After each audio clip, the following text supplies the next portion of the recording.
안녕하세요. 좋은 아침입니다. 오늘은 창세기 25장에서 27장까지입니다. 자, 창세기 25장은 아브라함의 죽음에 앞서 후처와 그 자녀들의 이야기가 먼저 등장하는데요. 사라가 죽고 난 다음에 아브라함이 또 두 번째 아내를 맞이했더라고요. 그리고 자녀도 겁나 많더라고요. 예. 자, 이거는 단순한 가족 이야기가 아닌 거예요. 성경은 아브라함에게 많은 자손이 있었음을 보여주고 있는 거고, 그리고 하나님의 언약은 오직 이삭을 통해 이어진다는 사실을 분명히 구분하고 있는 겁니다. 자, 아브라함은 이삭에게 모든 소유를 주고 다른 아들들에게는 선물을 줘서 이제 동방으로 떠나보내게 하거든요. 자, 이거는 사랑의 차별이 아니라 언약의 구분이었던 겁니다. 자, 하나님은 아브라함을 통해 여러 민족을 일으키셨지만 구원의 흐름은 선택된 한 계보, 즉 이삭을 통해서만 이어진다는 점. 자, 그래서 25장은 아브라함의 마침표가 아니라 이삭 이야기의 출발점이 되는 거예요. 자, 175세에 하나님의 부르심을 받은 아브라함은 사라가 묻혀있는 막벨라 굴에 묻히게 되는 장면까지 나오고 있습니다. 자, 아브라함의 죽음 이후 그의 아들 이스마엘과 이삭의 족보가 이제 등장을 해요. 자, 이거는 아브라함의 죽음이 끝이 아니라 다시 이삭에게로 계승되는 점을 보여주고자 하는 거죠. 자, 하나님의 역사는 아브라함 한 사람에서 시작해서 아브라함의 후손들이 큰 민족을 이루고 또 그 민족을 통해 모든 민족을 복받게 하시려는 하나님의 일이 계속되고 있음을 말하고 있는 겁니다. 자, 이제는 이제 이삭의 이야기가 펼쳐지거든요. 자, 이삭이 리브가 결혼했잖아요. 근데 아기가 없었던 것 같더라고요. 25장 21절을 보시면 이삭의 기도가 나오거든요. 이삭이 그의 아내가 임신하지 못함으로 그를 위하여 여호와께 간구하매 여호와께서 그의 간구를 들으셨으므로 그의 아내 리브가가 임신하였더라. 이렇게 써 있거든요. 자, 이렇게 이삭은 하나님께 구하는 기도를 한 거예요. 자, 근데 여기서 아브라함과 이삭의 차이점이 보이죠, 여러분. 아브라함은 자식이 없자 자기가 키우는 종 다메섹 사람 엘리에셀을 상속자로 세우려 했었잖아요. 그리고 그 이후에는 이스마엘로 자손을 이어가려 했었고, 자, 이 모두가 아브라함의 인간적인 방법으로 대안을 찾아나간 모습이었다면 이삭은 자기 스스로 무언가 대안을 찾으려 하지 않고 하나님께 간구하는 방법을 택했던 겁니다. 자, 하나님께서는 이런 이삭의 간구를 들으시고 이삭과 리브가에게 에서와 야곱 쌍둥이 아들을 주신 거죠. 자, 그리고 23절에 하나님께서 리브가에게 말씀을 하기를 큰 자가 어린 자를 섬기리라 라고 말씀을 하신 거예요. 자, 하나님의 뜻은 작은 아들 야곱이 큰 아들 에서를 대신하는 장자의 권한을 가질 것을 미리 정하신 거죠. 그쵸? 자, 그럼 여기서 뭐랄까, 아니, 에서가 태어나기도 전에, 에서와 야곱이 태어나기도 전에 하나님께서 저렇게 정해버리신다는 건데, 이거는 좀 너무 불공평하지 않나. 얘네가 태어나서 얘네의 무슨 행동 거지나 무슨 그런 태도나 이런 걸 보고 결정하시는 것도 아니고 아예 애초에 그냥 하나님께서 미리 정하신 거잖아요. 이걸 보면서 저는 조금 불공평한 거 아닌가라는 생각이 들었어요. 근데 또 한편으로 다르게 생각하면 둘이 쌍둥이인데 몇 초 일찍 태어났다고 어린 자가 또 큰 자를 당연히 섬겨야 하나? 이건 또 공평한가? 라는 생각도 들더라고요. 그러니까 하나님의 선택은 우리가 이해가 안 간다고, 납득이 안 간다고, 이건 불공평하다라고 말할 수는 없는 것 같더라고요. 왜냐하면 저는요, 하나님을 전적으로 믿습니다. 예? 그럴 만한 이유가 있겠다. 라는 생각이 있어요. 예전에는 이상하다. 뭔가 불공평해. 막 이런 생각이 되게 막 들고 마음이 되게 불편했어요. 도대체 이거 차별이야? 뭐지? 막 이런 불편한 마음이 좀 있었거든요. 근데 요즘은 그냥 전적으로 하나님을 믿어요. 다 이유가 있다라고. 저는 아예 그냥 믿어요. 그래서 하나님이 이렇게 하신다는 전적으로 분명 이유가 있다라고 생각을 하거든요. 자, 그럼 이들 형제의 모습을 한번 볼까요, 여러분? 이들 형제들이 어떻게 자라나는지. 에서는 상남자로서의 모습이 나오더라고요. 사냥을 즐겨해서 들에 나가서 생활하는 그런 사람이었고, 야곱은 조용한 사람으로 집에서 머무는 걸 좋아하는 좀 내성적이라고 해야 될까? 그런 성향이었다고 나오고 있어요. 그래서 28절에 이삭은 에서가 사냥한 고기를 좋아하므로 그를 사랑하고, 리브가는 항상 집에 있는 야곱, 엄마를 조조 쫓아다니면서 집안일을 같이 도와주는 이 야곱을 사랑하였더라 라고 말하고 있는 거죠. 자, 이거 왠지 뭐 편이 나뉜 것 같긴 하죠. 분위기가. 자, 이날도 여느 날과 다름없이 에서는 사냥을 하고 지쳐서 집에 들어왔고 야곱은 집에서 음식을 만들고 있었어요. 그러니까 에서가 와가지고 배고파 죽겠으니 자기에게 좀 죽 좀 달라고 하는 거죠. 야, 배고파, 배고파, 죽 좀 줘봐, 죽 좀 빨리 막 이런 거죠. 그래서 야곱이 그럼 대가로 뭘 줄 거냐고 묻는 거예요. 형의 장자의 명분을 내게 파시오? 라고 얘기한 거죠. 그러자 에서가 너무 쉽게 지금 무슨 장자권이 무슨 유익이 있겠냐? 너 다 가져, 다 가져. 다 가져, 빨리 가져와. 그러면 이렇게 한 거예요. 그리고 팔아버린 거예요. 그러니까 사실 에서는 장자권을 너무 쉽게 여긴 거죠. 그쵸? 근데 야곱은 너무너무 갖고 싶었던 거고, 그 장자권이 너무 좋아 보이고 귀해 보였던 거고. 자, 장자권을 너무 쉽게 생각한 에서와 장자권이 너무 갖고 싶고 귀해 보였던 야곱의 모습이 대조를 이루고 있는 겁니다. 이게. 자, 이 장면을 보는데 그런 생각이 좀 들더라고요. 내가 가지고 있는 것들, 건강, 직장, 가족, 집, 이 모든 것들이 어찌 보면 당연한 것 같지만, 그쵸? 뭐, 그 엄마가 매일 아침 밥 해주고, 저녁 밥 해주고, 빨래 해주고, 당연한 것 같지만, 이게 없는 이들에게는 얼마나 소유하고 싶은 것인지, 그쵸? 부모가 없는 아이들, 그쵸? 그리고 부모가 있어도 직장 다니면서 아무것도 안 해주는 부모도 있잖아요. 그러니까 내가 가지고 있는 게 지금 당연한 건 아니다. 그쵸? 그러니 늘 감사하고 소중하게 생각하면서 살아야겠다라는 생각을 또 한번 하게 됐네요. 예. 자, 이제 26장으로 넘어가 보겠습니다. 26장에서는 갑자기 흉년 얘기가 나와요. 아브라함 때처럼 이삭도 흉년을 맞게 된 거죠. 자, 그러자 이삭도 그의 아버지 아브라함처럼 블레셋 땅 그랄로 삶의 거처로 옮기는데요. 하나님께서는 이삭에게 애굽으로 내려가지 말고 지시하는 땅에 거주하라고 말씀하시거든요. 그리고 아브라함에게 주셨던 땅과 자손에 대한 축복의 말씀을 이삭에게 쫙 해주시는 거예요. 자, 이는 아브라함이 내 말을 순종하고 내 명령과 내 계명과 내 율례와 내 법도를 지켰기 때문이라고 분명하게 말씀을 해주시는데요. 그리고 이삭이 그랄 땅에 거주하는데 아이고 그 아버지의 그 아들 아니랄까봐 아주 그냥 아버지와 똑같은 실수를 하는 모습이 나오는 거예요. 아니 이 집 여자들이 도대체 얼마나 이쁘길래 이 난리요. 리브가가 자기 아내인데 리브가가 보기에 너무 아리따우니까 그 백성이 리브가로 말미암아서 자기를 죽일까 해서 자기 누이라고 하라고 하지 않습니까? 진짜 가만 보면 이 당시 사회도 대박인 것 같아요. 예? 아니 마음에 드는 여자가 남편이 있어도 빼앗을 수 있었던 거잖아요. 이렇게 생각하는 거 보면 지금 예? 자 그러다가 이제 그래서 이제 그렇게 얘기를 했는데 예, 이 사람들이 보니까 아비멜렉이 봤더라고요. 이삭이 리브가를 끌어안고 있는 거를 그걸 들킨 거지. 그래서 이게 탄로가 나요. 그래서 그걸 보는 그랄 왕 아비멜렉이 이삭을 불러서 어찌하여 네가 이렇게 했냐고 막 호통을 치고 우리 백성 중에서 혹시라도 네 아내한테 접근해가지고 이상한 짓을 했으면 어떡할 뻔했냐고 막 난리를 쳤는데 막 난리 났죠. 예. 자 이런 얘기가 이제 다 기록이 되어 있어요. 지금 성경에. 자 하나님께서는 이 이야기를 왜 기록하신 걸까? 믿는 자녀, 언약의 계보를 잇는 이삭의 실수, 그렇죠? 이방인 아비멜렉의 옳은 말, 그런데요, 이럼에도 불구하고 언약은 끊어지지 않는다는 거예요. 이게 핵심인 겁니다, 여러분. 언약은 인간의 완벽함으로 유지되는 게 아니라 하나님의 신실함으로 이어진다는 걸 지금 보여주고자 했던 겁니다.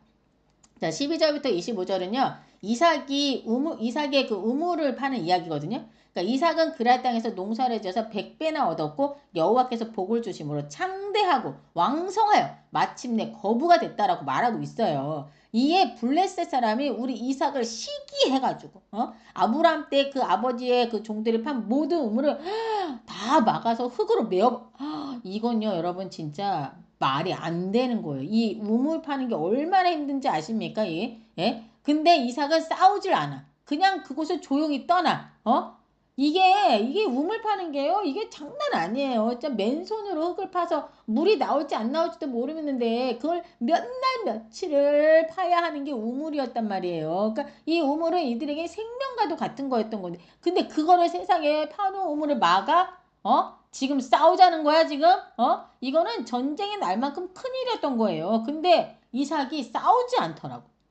우리 이삭이 온순한 사람인가 하는 생각까지 들게 하더라고요. 이 판 우물을 지금 몇 번이나 빼앗기고, 진짜 이거는 말이 안 되는 거. 이거는 즉 이삭이 열낼 게 아니고 그 집에 종들이 열낼 일이야. 이거는 완전히 전쟁을 일으켜야 될 일이었거든요. 이게 근데 이걸 참아 그리고 딴 데로 이동해 그 이제 저는 이삭도 대단하고 그걸 따라 나서는 종들도 대단하다. 종들도 대단하다. 그 난리를 피지 않고 저렇게 한다는 게 종들이 또 뒤에서 뒷담화까지 안 하나 모르겠지만 종들은 뭐 어쩔 수 없겠지만 어쨌든 이거는 정말 심각한 일이거든요. 자, 그러나 이번에도 이삭은 그들과 문제를 일으키지 않으려고 거처를 그랄 골짜기로 옮기고 다시 우물을 팝니다. 여러분 이건 보통 일이 아니에요. 자, 이삭은 언제나 온유함으로 사람들을 대했고 양보로 하나님을 믿는 사람의 그 고상함과 품위를 보여줬는데요. 결국 아비멜렉과 그의 친구 아우삿 그리고 군대장과 비골이 이삭을 찾아옵니다. 왜 찾아온 거야 도대체? 막 이랬는데 여호와께서 너와 함께 계심을 우리가 분명히 보았으므로 우리의 사이 곧 우리와 너 사이에 맹세하여 너와 계약을 맺으려 합니다. 라고 이렇게 쓴 거예요. 말하는 거예요. 그러니까 진짜 이날 이들이 뭘 하냐 평화 협정을 맺고 간 거예요. 평화 협정. 왜냐면 이들이 보니까 이 이삭이 망할 것 같은데 안 망해. 오히려 더 잘 돼. 그러니까 이거는 인간의 힘으로 되는 것 같지 않아. 분명 누군가가 신이 이 이삭을 보호하고 있음을 본 거예요. 그렇기 때문에 이 이삭과 아브라함하고 맺었던 것처럼 똑같이 평화협정을 맺게 된 겁니다. 그리고 이후로는 평안이 찾아오죠. 자, 그리고 26장 말미에서 에서가 이방인 여인들과 결혼을 해가지고 이 일이 이삭과 리브가의 근심이 되었다라는 말로 26장이 끝나고 바로 27장이 이제 시작이 됩니다. 자, 27장에서는 이삭이 에서에게 자기가 죽기 전에 너에게 축복을 하려고 하니 너는 사냥을 해서 내가 즐겨 먹는 별미를 만들어라고 말을 하는 장면이 나와요. 그래서 에서가 알았다고 하면서 기쁘게도 사냥을 하러 나갑니다. 근데 이걸 누가 듣습니까, 여러분? 리브가가 듣게 된 거예요. 자, 그리고는 야곱을 급히 불러가지고 야야야, 네 아버지가 지금 네 형에게 자기를 위해서 사냥하여다가 가져다가 별미를 만들어서 자기를 먹게 하라고 한다. 그리고서는 죽기 전에도 그 에서에게 축복을 잔뜩 해주려고 그러는데 이를 어떻게 하면 좋니? 너 그러지 말고 이거 안 돼. 이거 이대로 있으면 안 되고 너 염소 새끼 좋은 거 아니야 좋은 놈으로 빨리 잡아갖고 와. 이 엄마가 아버지가 좋아하는 음식을 쫙 만들어 줄 테니까 네가 가지고 들어가가지고 그것으로 아버지께 드리고 네가 축복을 받아. 알았지? 이렇게 얘기한 거예요.